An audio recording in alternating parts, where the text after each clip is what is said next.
नमस्कार। आज हम लोग त्रिपुंड और वैष्णो तिलक पर चर्चा करेंगे। त्रिपुंड भगवान शंकर को मानने वाले लगाते हैं और वैष्णो तिलक भगवान विष्णु को या वैष्णो लगाते हैं। त्रिपुंड में हम इस प्रकार 3 उंगलियों से अपने माथे को इस तरह करते हुए त्रिपुंड लगाया जाता है। और वैष्णो तिलक में 3 धारियां होती हैं, जिसको भगवान विष्णु के चरण के रूप में भी माना जाता है। तो मुख्यतः एक वी शेप या यू शेप होता है और उसके बीच में एक तीसरी रेखा होती है। तो तिलक एक भाव रिप्रेजेंट करते हैं। आइए हम वही समझने की कोशिश करते हैं। शैव त्रिपुंड लगाते हैं। त्रिपुंड में जो 3 धारियां होती हैं उसे त्रिमूर्ति, ब्रह्मा विष्णु महेश या 3 काल या उसकी अन्य भी कई व्याख्या होती है। साथ ही उसे 3 गुण, प्रकृति के 3 गुण सत्व, तम और रज के रूप में भी जाना जाता है।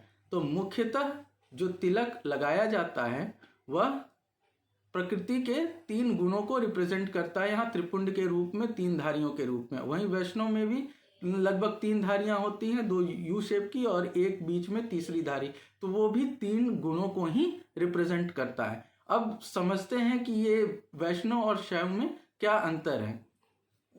एक बात और समझने वाली है कि जिस प्रकार हम अपनी आंखों से अपना चेहरा नहीं देख सकते, उसी प्रकार तिलक को भी जो कोई अपने मस्तक पर लगाता है, अपने कपाल पर लगाता है, वह भी अपनी आंखों से उस तिलक को नहीं देख सकता, लेकिन वह भाव जो वो रिप्रेजेंट करता है उसे पूरी दुनिया, सभी लोग देख सकते हैं। तो भगवान शंकर को प्रलय या विनाश का देवता माना जाता है और हम सभी जानते हैं भगवान शंकर कामदेव को भी भस्म करने वाले हैं। वे तीनों गुणों में कभी पड़ते ही नहीं हैं। उनका जीवन आदि योगी सन्यासी का जीवन है। तो जो लोग त्रिपुंड लगाते हैं उन और माथे ऐसे होता है, इसका अर्थ है 3 गुणों में पड़ना ही नहीं। मनुष्य का वेद में, वेदांत में जीवन का मुख्य लक्ष्य मोक्ष माना गया। तो मोक्ष पाने के 2 तरीके हैं। एक तरीका ये है कि आप तीनों गुणों में कभी पड़े ही नहीं, ताकि आप उनसे प्रभावित ना हो। और शैव जो हैं वो त्रिपुंड इसी भाव को रिप्रेजेंट करते हैं कि वो जो 3 रेखाएं हैं वो सत्व, तम और रज की रेखाएं हैं और वे इनमें कभी पड़ेंगे ही नहीं, सांसारिकता में कभी पड़ेंगे ही नहीं। इसलिए मुख्यतः आप देखेंगे जो लोग सन्यासी होते हैं, जो जंगलों में ध्यानस्थ जीवन बिताते हैं, वे मुख्यतः शैव होते हैं या भगवान शंकर को मानने वाले होते हैं और वे त्रिपुंड लगाते हैं। वहीं भगवान विष्णु मायापति हैं, लक्ष्मीपति हैं, पालन करता है, तो वे सांसारिकता से अलग हो ही नहीं सकते।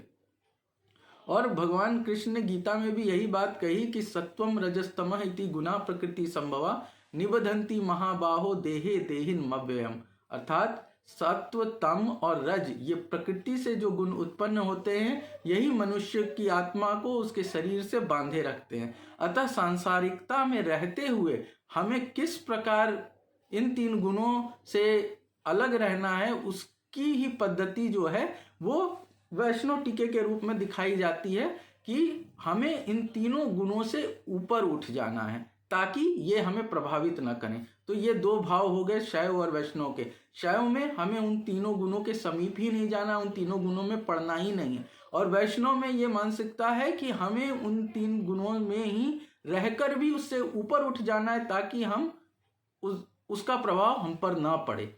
तो ये शैव और वैष्णव का है। और जब वैष्णव टीका लगाया जाता है तो आप देखेंगे कि वो नीचे से ऊपर की ओर लगाया जाता है और मस्तक ऐसे ऐसे कि होता है। इसका अर्थ है कि उसके ऊपर, उन तीनों गुणों के ऊपर उठ जाना।